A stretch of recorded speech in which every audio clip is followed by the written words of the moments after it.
a shadowy New Orleans mansion, 1910. A woman stands at a window, her silhouette sharp against the moonlight.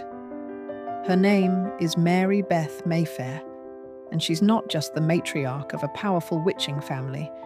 She's the keeper of a secret so dark it could burn the Mayfair legacy to ash.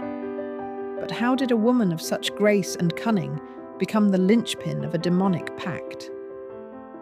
Today we're diving into the life of Mary Beth Mayfair, from Anne Rice's The Witching Hour. Her rise, her schemes, and the shadow she cast over her daughters. Stick with me, because this is a story of power, betrayal, and a spirit named Lasher who never lets go. Let's start at the heart of it.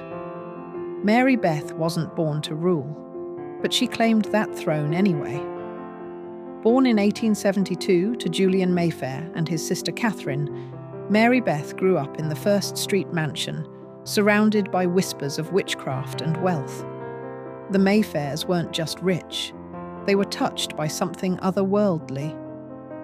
As a child, Mary Beth heard the stories of her father Julian, the family's charismatic leader, and his pact with Lasher, a spirit who granted power but demanded devotion.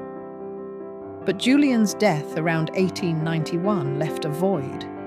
Therefore, Mary Beth, barely 19, stepped into the breach, not because she was chosen, but because she was clever enough to seize it. What made Mary Beth different? She wasn't just a witch, she was a strategist. Unlike her mother, Catherine, who shunned the family's darker gifts, Mary Beth embraced them. She could summon Lasher, speak to him, and bend his will, or so she thought. As a result, she became the family's new anchor, managing their vast fortune while secretly nurturing Lasher's influence. But here's the twist. Lasher wasn't just a tool. He was a partner, a lover, a manipulator. Their bond wasn't just mystical, it was intimate.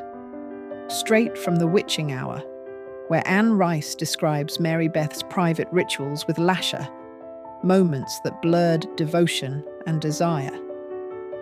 Now let's weave in a side thread, Julian Mayfair. Even after his death, Julian's shadow loomed large. Mary Beth idolized him, but she wasn't blind to his flaws. Julian had been reckless, flaunting Lasher's power and bedding half of New Orleans. Mary Beth, however, was discreet. She hosted lavish parties, charmed the city's elite, and kept the Mayfair secrets locked tight. For example, when a cousin questioned her authority, she didn't lash out. She invited them to dinner, smiled, and let Lasher's presence silence their doubts. This wasn't just cunning, it was survival. But power comes at a cost. Mary Beth's life wasn't all glamour and control. She married Daniel McIntyre, a kind but weak man, to secure the family's social standing.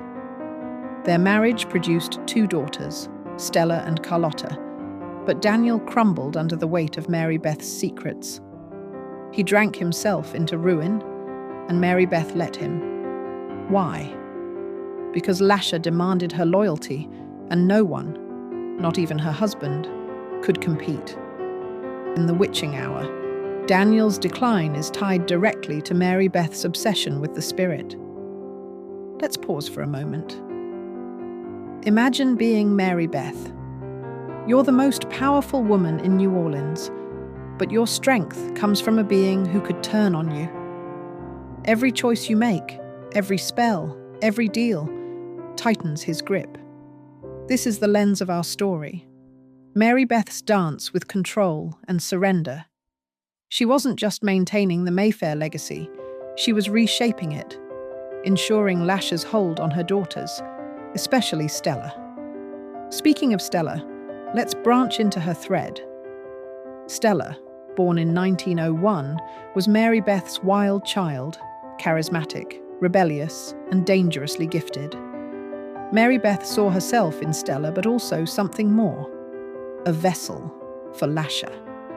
As a result, she groomed Stella to embrace the family's magic, teaching her rituals and introducing her to Lasher's whispers. But Stella's recklessness worried Mary Beth. For instance, when Stella threw a party in 1920 that ended in a scandal, Mary Beth had to intervene, using her influence to hush it up.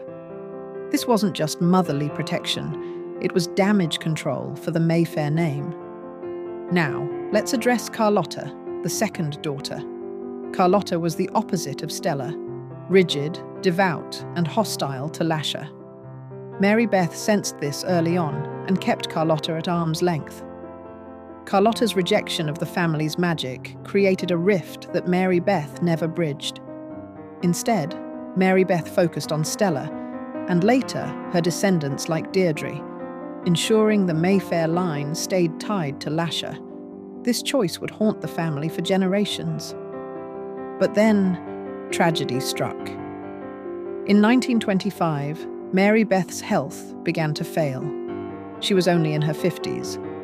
But the strain of wielding Lasher's power, or perhaps his punishment for her independence, took its toll. As a result, she poured her energy into securing the family's future.